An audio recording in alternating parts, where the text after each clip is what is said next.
வணக்கம் நண்பர்களே. இன்று நாம் பேசப்போவது ஒரு மிக அரிய விஷயத்தை பற்றி. உங்களில் பலரும் கோயில்களில் தினமும் பார்க்கும் ஒரு விஷயம், ஆனால் அதன் முழு ஆழத்தை 99% பேரும் அறிந்ததில்லை. அதுதான் சிவபெருமானின் புன்னகை. நிறுத்துங்கள், ஒரு கணம் யோசியுங்கள்.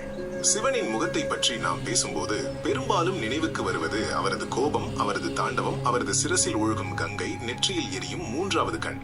ஆனால் அந்த முகத்தில் தவழும் ஒரு அமைதியான, மர்மமான, எப்போதும் மாறாத புன்னகையை நாம் கவனித்திருக்கிறோமா? சிவன் சிரிப்பதாக கதைகள் சொல்லப்படுவதில்லை, அவர் அழுவதும் இல்லை. அவர் கோபிப்பதாக மட்டுமே புராணங்கள் சொல்கின்றன. ஆனால் எல்லா சிலைகளிலும், எல்லா ஓவியங்களிலும் அவரது முகத்தில் ஒரு புன்னகை தவழ்வதை ஏன் காண்கிறோம்? இது கலைஞனின் கற்பனையா, அல்லது இதற்கு வேறு ஏதேனும் ஆழமான அர்த்தம் இருக்கிறதா? இந்த வீடியோவில் நாம் ஒரு ஆன்மீக பயணத்தை மேற்கொள்ளப் போகிறோம். சிவனின் புன்னகை என்பது ஒரு முகபாவனை மட்டுமல்ல, அது ஒரு முழு அறிவியல். அது மரணத்தின் மீதான வெற்றி. அது பிரபஞ்சத்தின் மிகப்பெரிய நகைச்சுவை. அது உங்களுக்கு கற்பிக்கிறது வாழ்க்கையில் எப்படி சமநிலையாக இருக்க வேண்டும் என்று. இந்த 10 நிமிடங்களில் நாம் காணப்போவது 1. தட்சிணாமூர்த்தியின் மௌன புன்னகை, ஆசிரியரின் அமைதியான சிரிப்புக்கு பின்னால் உள்ள ஞானம். 2. நட்டராஜரின் ஆனந்த புன்னகை, அழிப்பிலும் படைப்பிலும் இருந்து வரும் ஆனந்தம். 3. பிக்ஷாடனரின் குறும்பு புன்னகை, பிச்சைக்கார வேடத்தில் தத்துவம். 4. அர்த்தநாரீஸ்வரரின் சமநிலை புன்னகை, ஆணும் பெண்ணும் ஒன்றே என்னும் ரகசியம். 5. சிவனின் புன்னகை ஒரு ஆயுதமாக அரக்கர்களை அழிக்கும் கதைகள். 6. மார்க்கண்டேயர் கதை, புன்னகையின் மூலம் மரணத்தை வென்றவர். 7. சிவனை போல் நாமும் புன்னகைக்க கற்றுக்கொள்வது எப்படி? நடைமுறை வாழ்க்கை பாடங்கள். நீங்கள் எந்த சமயத்தை சேர்ந்தவராக இருந்தாலும் இந்த வீடியோ உங்கள் வாழ்க்கையை மாற்றக்கூடும். ஏனென்றால் புன்னகை என்பது அனைத்து மனிதர்களுக்கும் பொதுவானது. ஆனால் சிவனின் புன்னகை என்பது மனிதனை கடந்த ஒரு நிலை. முடிந்தால் காதுகளை மட்டும் அல்ல, இதயத்தையும் திறந்து கேளுங்கள். தொடங்குவோம். Person in lotus position, தட்சிணாமூர்த்தியின் மௌன புன்னகை. நண்பர்களே, சிவனின் புன்னகையை புரிந்து கொள்ள முதலில் நாம் தெற்கு நோக்கிய அந்த அற்புத வடிவத்திற்குள் நுழைய வேண்டும். தட்சிணாமூர்த்தி. தட்சிணாமூர்த்தி என்றால் என்ன? தட்சிணா தெற்கு, மூர்த்தி வடிவம். எனவே தெற்கு நோக்கி அமர்ந்திருக்கும் இறைவன். ஏன் தெற்கு? இந்திய தத்துவத்தில் தெற்கு என்பது யமனின் திசை, மரணத்தின் திசை. ஆனால் சிவனோ அந்த திசையை நோக்கி அமர்ந்து மரணத்தையே வென்றவராக காட்சி தருகிறார். அதுதான் முதல் ரகசியம். இந்த சிலையில் சிவன் ஒரு ஆலமரத்தின் கீழ் அமர்ந்திருக்கிறார். ஆலமரம் விழுதுகளை கீழே போட்டு வளரும் மரம். அது பிரபஞ்சத்தின் மரம் என்று சொல்லப்படுகிறது. வேர்கள் மேலே, கிளைகள் கீழே. இது ஒரு தலைகீழான உலகம். அதுதான் நம் வாழ்க்கை. நாம் மேலே இருப்பதாக நினைக்கிறோம், ஆனால் உண்மையில் எல்லாம் தலைகீழ். இப்போது அவரை சுற்றி 4 முனிவர்கள் அமர்ந்திருக்கிறார்கள். அவர்கள் சனகர், சனந்தனர், சனத்குமாரர், சனாதனர். இவர்கள் 4 பேரும் சிவனின் மனப்புத்திரர்கள். அவர்கள் கேள்விகள் கேட்க வந்திருக்கிறார்கள். ஆனால் சிவன் பதில் சொல்லவில்லை. பதிலுக்கு பதில் அவர் தனது வலது கையை சின்முத்திரையில் சின்முத்ரா உயர்த்துகிறார். இப்போது இதை கவனமாக புரிந்து கொள்ளுங்கள். இதுதான் உங்கள் வாழ்க்கையில் மிக முக்கியமான தத்துவ பாடமாக இருக்கும். சின்முத்திரையின் ரகசியம். கட்டை விரல், இது பரமாத்மா, மாறாத உண்மை, பிரபஞ்சத்தின் ஒட்டுமொத்த ஆற்றல், எந்த அசைவும் இல்லாத நிலை. ஆள்காட்டி விரல், இது ஜீவாத்மா, நீங்கள், நான், ஒவ்வொரு உயிரும், அலைந்து திரியும், விரும்பும், துன்பப்படும் ஆன்மா. இரண்டும் சேருமிடம் அந்த வட்டம்.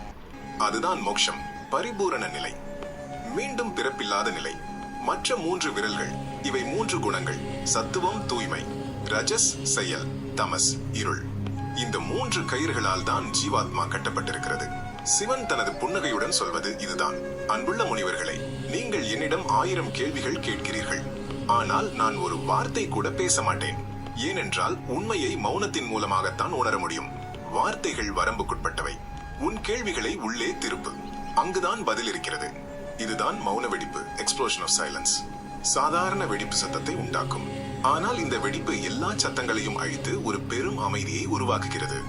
அந்த அமைதியின் உருவமே சிவனின் புன்னகை. தமிழ் இலக்கியத்தில் ஒரு பழமொழி உண்டு: கற்றது கைமண் அளவு, கல்லாதது உலகளவு. கற்றது ஒரு கைப்பிடி மண் அளவு, கல்லாததோ உலகம் முழுவதும். சிவனின் புன்னகை நமக்கு சொல்கிறது: நீ படித்த புத்தகங்களை மறந்துவிடு, நீ கேட்ட கதைகளை ஒரு புறமிடு, இப்போது மௌனமாக இரு, அங்குதான் நான் இருக்கிறேன். ஆனால் இங்கு ஒரு கேள்வி: இந்த மௌனம் நமக்கு எப்படி பயன்படும்? நம் அன்றாட வாழ்க்கையில் நாம் எப்போதும் சத்தத்தால் சூழப்பட்டிருக்கிறோம். போக்குவரத்து இரைச்சல், சமூக ஊடகங்களின் சத்தம், நம் மனதின் உள்பேச்சு. இந்த சத்தங்களுக்கிடையில் சிவனின் புன்னகை நம்மை நிறுத்தி 1 நிமிடம் மௌனமாக இரு, அப்போதுதான் நீ உண்மையை காண்பாய் என்று கூறுகிறது. அடுத்த பகுதியில் சிவனின் மற்றொரு முக்கிய வடிவத்தின் புன்னகையை பார்க்க போகிறோம். நட்டராஜரின் ஆனந்த தாண்டவத்தின் புன்னகை. அங்கு படைப்பும் அழிவும் ஒரே நேரத்தில் நடக்கும். நடராஜரின் ஆனந்த புன்னகை, அழிவின் மகிழ்ச்சி. நண்பர்களே, இப்போது நாம் நுழையப் போவது தமிழ்நாட்டின் மிக புனிதமான தலங்களில் ஒன்றான சிதம்பரத்திற்குள். இங்கே சிவன் நடராஜன் என்ற பெயரில் நடனமாடுகிறார். அவரது நடனத்திற்கு பெயர் ஆனந்த தாண்டவம், மகிழ்ச்சியின் நடனம். ஒரு கணம் கற்பனை செய்து பாருங்கள். சிவன் தனது நெற்றிக் கண்ணை திறக்கிறார். அந்த கண்ணிலிருந்து அக்கினி கிளம்புகிறது. 3 உலகங்களையும் எரிக்கும் சக்தி அது. அவர் தனது இடது கையில் அக்னியை ஏந்துகிறார். வலது கையில் அபயமுத்திரை, பயப்படாதே என்னும் அடையாளம். இந்த இரண்டுக்கும் நடுவில் அவரது முகத்தில் ஒரு இனிய புன்னகை. இங்குதான் மாபெரும் ரகசியம் இருக்கிறது. நடராஜரின் நடனத்தின் பொருள். அவரது வலது பின்கை டமாருகம், ஒரு சிறு உடுக்கை. அது படைப்பின் ஒலி. ஓம் என்ற பிரணவம் அதிலிருந்து பிறக்கிறது. அவரது இடது பின்கை அக்னி, அது அழிவின் சுடர். அவரது வலது முன்கை அபயமுத்திரை, அஞ்சாதே என்று சொல்லும் கை. அவரது இடது முன்கை கஜஹஸ்த முத்திரை, யானையின் துதிக்கை போல கீழே சுட்டி காட்டுகிறது. அது உங்களை பிடித்து இழுக்கும் பற்றுகளை குறிக்கிறது. இப்போது மிக முக்கியமான விஷயம், அவரது பாதம். சிவன் தனது வலது காலை தூக்கி ஆகாயத்தில் வைத்திருக்கிறார். இடது காலை அபஸ்மார புருஷன் மீது ஊன்றியிருக்கிறார். அபஸ்மார புருஷன் யார்? அவன் மறதி, சோம்பல், அறியாமை ஆகியவற்றின் உருவம். ஒரு குள்ள மனிதன். சிவன் அவனை மிதித்து ஞானத்திற்கு முன் அறியாமை அழியும் என்று காட்டுகிறார். இந்த காட்சியில் சிவனின் முகம் ஒரு இனிய புன்னகை. ஏன் புன்னகை? ஏனெனில் அவர் ஒரே நேரத்தில் படைப்பையும் காப்பையும் அழிவையும் செய்து கொண்டிருக்கிறார். ஒரு சாதாரண மனிதனால் இந்த 3ஐயும் ஒரே நேரத்தில் சமாளிக்க முடியாது. ஆனால் சிவனுக்கு அது ஒரு விளையாட்டு. அதனால்தான் அவர் சிரிக்கிறார். இதைத்தான் தமிழ் சித்தர்கள் லீலை என்கிறார்கள். பிரபஞ்சம் முழுவதும் இறைவனின் விளையாட்டு. நாம் அதை கடுமையான போராட்டமாக நினைக்கிறோம். ஆனால் சிவன் அதை ஒரு நடனமாகவே பார்க்கிறார். அந்த நடனத்தின் போது அவர் சிரித்தால் நாமும் ஏன் சிரிக்க கூடாது? ஒரு கதை சொல்கிறேன். ஒரு முறை நாரதருக்கும் சிவனுக்கும் இடையே ஒரு உரையாடல் நடந்ததாம். நாரதர் கேட்டார், இறைவா, நீங்கள் எப்போதும் சிரித்துக் கொண்டே இருக்கிறீர்கள், உங்களுக்கு துக்கமே வராதா? அதற்கு சிவன் சொன்னார், நாரதா, நான் இந்த உலகத்தை ஒரு நாடகமாக பார்க்கிறேன். நாடகத்தில் துக்கம் வரும்போது கூட அது ஒரு நாடகம் என்பது எனக்கு தெரியும். அதனால் தான் நான் சிரிக்கிறேன். இது நம் வாழ்க்கைக்கு ஒரு பெரிய பாடம். நாம் சிறிய விஷயங்களுக்கு வருத்தப்படுகிறோம். காரில் டயர் பஞ்சர் ஆனாலும், டீ கடையில் டம்ளர் உடைந்தாலும் முகத்தை சுளிக்கிறோம். ஆனால் சிவன் பாருங்கள், 3 உலகங்களும் அழிந்தாலும் அவர் சிரிக்கிறார். அவரிடமிருந்து நாம் கற்றுக்கொள்ள வேண்டியது இதுதான். வாழ்க்கையை மிகவும் கடுமையாக எடுத்துக்கொள்ளாதே. அடுத்த பகுதியில் சிவனின் இன்னொரு வித்தியாசமான வடிவத்தை பார்ப்போம், பிக்ஷாடனர். பிச்சை எடுக்கும் காட்சியில் அவரது புன்னகை என்ன சொல்கிறது? bow with spoon. பிக்ஷாடனரின் குறும்பு புன்னகை மைனஸ் பிச்சைக்கார வேடத்தில் தத்துவம். நண்பர்களே, இப்போது நாம் பார்க்க போவது சிவனின் மிகவும் சர்ச்சைக்குரிய ஆனால் மிகவும் ஆழமான வடிவம், மைனஸ் பிக்ஷாடனர். பிக்ஷாடனர் என்றால் பிச்சைக்காரர் என்று பொருள். இந்த கதை தாருகாவனத்தில் நடக்கிறது. அந்த காட்டில் பல முனிவர்கள் வசித்து வந்தார்கள். அவர்கள் மிகவும் பெருமைக்காரர்கள். நாங்கள் தான் பெரிய ஞானிகள் என்று நினைத்தார்கள். அவர்களது அகங்காரத்தை அடக்க சிவன் ஒரு வேடம் போட்டார். அவர் முழு நிர்வாணமாக சாம்பலை பூசிக்கொண்டு ஒரு கையில் கபாலத்துடன் மண்டையோடு அந்த காட்டிற்குள் நுழைந்தார். அவரது உடல் அழகாக இருந்தது. அவரது முகத்தில் ஒரு குறும்பான புன்னகை. அவர் வீடு வீடாக சென்று பிக்ஷாம் தேகி, பிச்சை போடுங்கள் என்று கேட்டார். இதை பார்த்த முனிவர்களின் மனைவிகள் மயங்கி போனார்கள். அவர்கள் தங்கள் கணவர்களை மறந்து சிவனுக்கு பிச்சை போட ஓடினார்கள். முனிவர்களுக்கு கோபம் வந்தது. அவர்கள் சிவனை சபிக்க முயன்றார்கள். ஆனால் சிவனோ அந்த புன்னகையுடனேயே நின்றார். இங்குதான் ரகசியம். சிவனின் புன்னகை அவர்களுக்கு சொன்னது, நீங்கள் எவ்வளவு பெரிய தவம் செய்திருந்தாலும் உங்கள் மனதில் இன்னும் இச்சையும் காமமும் பொறாமையும் இருக்கிறது. பாருங்கள், உங்கள் மனைவிகள் என்னை பார்த்ததும் உங்களை மறந்து விட்டார்கள். நீங்களோ என் மீது கோபப்படுகிறீர்கள். உண்மையான ஞானி யார்? நானா? நீங்களா? இந்த கதையின் மூலம் சிவன் சொல்ல வந்த செய்தி, புறத்துறவு போதாது, அகத்துறவு வேண்டும்.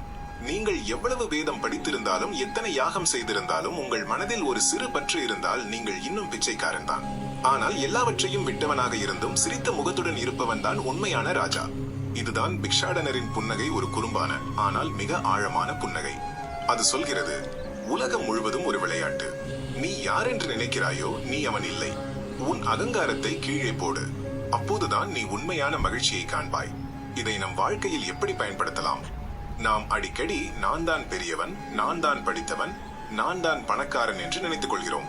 அந்த நினைப்பே நம் துன்பத்திற்கு காரணம். சிவனின் புன்னகை நமக்கு நினைவூட்டுகிறது, ஒரு பிச்சைக்காரனாக மாறு. உனக்கு எதுவும் சொந்தமில்லை, எல்லாம் இறைவனுடையது. அப்போதுதான் நீ சுதந்திரமாக இருப்பாய். அடுத்த பகுதியில் சிவனின் அர்த்தநாரீஸ்வரர் வடிவத்தை பார்ப்போம். அங்கே புன்னகை இருபாலருக்கும் பொதுவான ஒரு சமநிலையை காட்டுகிறது. அர்த்தநாரீஸ்வரரின் சமநிலை புன்னகை. நண்பர்களே, சிவனின் மிக அற்புதமான வடிவங்களில் ஒன்று அர்த்தநாரீஸ்வரர். அர்த்தம் பாதி, நாரி பெண், ஈஸ்வரர் இறைவன். எனவே பாதி ஆண் பாதி பெண். இந்த சிலையில் வலது பாதி சிவனாக புலித்தோல், ஜடாமகுடம், மூன்றாவது கண். இடது பாதி பார்வதியாக மகுடம், ஆடைகள், கையில் தாமரை. இரண்டு பாதிகளுக்கும் நடுவில் ஒரே முகம். அந்த முகத்தில் ஒரு சமநிலையான புன்னகை. இதன் பொருள் என்ன? பிரபஞ்சத்தில் ஆணும் பெண்ணும் இரண்டு வேறுபட்ட சக்திகள் அல்ல. அவை ஒரே சக்தியின் இரண்டு பக்கங்கள். சிவன் உணர்வு, கான்சியஸ்னஸ், பார்வதி ஆற்றல், எனர்ஜி. இரண்டும் ஒன்று சேர்ந்தால்தான் படைப்பு நடக்கும். ஒன்று இல்லாமல் மற்றொன்று முழுமையடையாது. சிவனின் புன்னகை இங்கே சொல்கிறது, நீங்கள் ஆணாக இருந்தாலும் பெண்ணாக இருந்தாலும் உங்களுக்குள் இரு சக்திகளும் உள்ளன. ஒன்றை ஒதுக்கிவிட்டு மற்றொன்றை மட்டும் வளர்க்காதீர்கள். இருளும் ஒளியும், வெப்பமும் குளிரும், கடினமும் மென்மையும், இவை அனைத்தும் ஒன்றின் இரு பக்கங்கள். சமநிலையே வாழ்க்கை. இது நமக்கு ஒரு பெரிய பாடம். நாம் அடிக்கடி நான் இப்படித்தான் என்று ஒரு பக்கமாக சாய்கிறோம். ஆனால் சிவன் காட்டும் புன்னகை நெகிழ்வாக இரு, இருபாலரின் குணங்களையும் உள்ளே ஏற்றுக்கொள் என்று சொல்கிறது. சிவனின் புன்னகை மைனஸ் ஒரு ஆயுதமாக. சிவனின் புன்னகை எப்போதும் அமைதியானது மட்டுமல்ல, சில சமயங்களில் அதுவே ஒரு ஆயுதமாக மாறும். 2 கதைகள் சொல்கிறேன். திரிபுரம் எரித்தல். 3 அசுரர்கள், தாரகாக்ஷன், கமலாக்ஷன், வித்யுன்மாலி, இவர்கள் 3 கோட்டைகளை கட்டினார்கள். ஒன்று இரும்பு, ஒன்று வெள்ளி, ஒன்று பொன். இந்த 3 கோட்டைகளும் வானில் சுற்றி கொண்டிருந்தன. அவர்களை வெல்ல எந்த தேவர்களாலும் முடியவில்லை. இறுதியில் சிவன் ஒரு பெரிய வில்லை எடுத்தார். அவர் சிரித்தார். அந்த புன்னகையுடன் ஒரு அம்பை எய்தார். அந்த ஒரு அம்பு 3 கோட்டைகளையும் ஒரே நேரத்தில் எரித்தது. இங்கே புன்னகை என்பது நிதானத்தின் அடையாளம். அவர் கோபப்படவில்லை, பொறுமையாக சிரித்தார். அந்த சிரிப்பில் அசுரர்களின் அகங்காரம் கரைந்தது. 2வது கதை இராவணனை அடக்குதல். ராவணன் சிவனை வெல்ல நினைத்தான். அவன் கைலாய மலையை பெயர்க்க முயன்றான். சிவன் தனது இடது காலின் கட்டை விரலை மலையின் மீது லேசாக வைத்தார். மலை முழுவதும் அதிர்ந்தது.